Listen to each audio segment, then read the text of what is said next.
कि चर्चा जो है लाइव होना चाहिए, क्योंकि मुझे इनके विद्वानों में कोई वो नहीं है। नहीं तो विद्वान जो है ना इनके सारे पे आपसे बात करेंगे बंद कमरे में और रिपोर्ट सबमिट कर देंगे, नहीं साहब कोई दम नहीं है। अरे कैसे दम नहीं है, यही चीज़ें इस देश को बदलेंगी। इसमें तो इतनी दम है कि जो है मिट्टी बदल जाएगी, पानी 9 फीट पे आ जाएगा, पेड़ों की संख्या 3 गुना हो जाएगी, गायों की संख्या 10 गुना हो जाएगी। 5 मौलिक अधिकारों के साथ हर भारतीय के पास 365 दिन का उसके पोटेंशियल का रोजगार होगा। उसके पास वो शिक्षा दी जाएगी, लॉर्ड मैकाले की शिक्षा नहीं दी जाएगी जो उसको पोटेंशियल को रियलाइज करेगी। भारत में हर किसी को भोजन का मौलिक अधिकार होगा, स्वास्थ्य का मौलिक अधिकार होगा, समृद्धि के साथ साथ खुशहाली का भी मौलिक अधिकार होगा। तो सिराज भाई, चर्चा आपको नहीं लगता है जो मैथिली शरण गुप्त कह रहे हैं वो चर्चा के विषय होना चाहिए?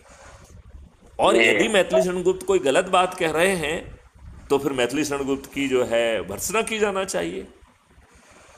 क्या कहना है आपका?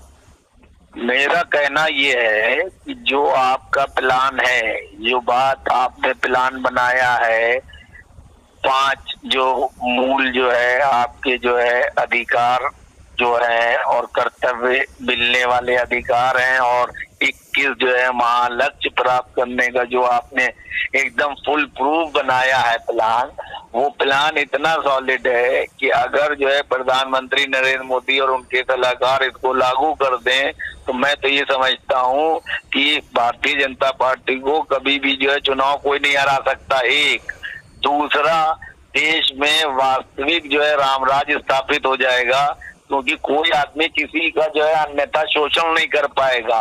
सबकी रोजी रोटी रोजगार मजबूत हो जाएगा, महिलाओं को, नौजवानों को, सबको जो है सम्मान मिलेगा। आपने किसी आदमी को तो छोड़ा नहीं है। निष्पक्षता के साथ आपने एक गरीब मजदूर से लेके मंत्री, आईएएस, आईपीएस और बड़े उद्योगपतियों तक को सबको आपने ले लिया है, और आपने किसी के प्रति दुर्भावना नहीं रखी है कि आप उद्योगपतियों के खिलाफ हैं, या आप किसी आईएएस के खिलाफ हैं, या किसी मंत्री के खिलाफ हैं, या गरीबों को कीड़ा मकोड़ा समझ रहे हैं कि ये मर जाएं।